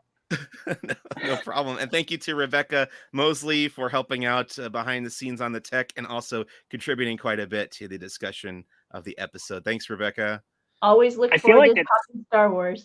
I feel like it's Millennium Falcon Smugglers Run, pilot, engineer, and then whoever's the guest is the gunner. That's about right. So next week on Who's the Bossk, I've actually lined up a pretty exciting interview, and I'm not going to say who it's with because I don't want to jinx it, but hopefully a week from now you can listen to that. Otherwise, please visit laughingplace.com for all your Disney news and opinions. And thank you out there for listening. Anyone who is listening, my name is Mike Celestino. Check you next time. See you real soon. Bye. Thank you again.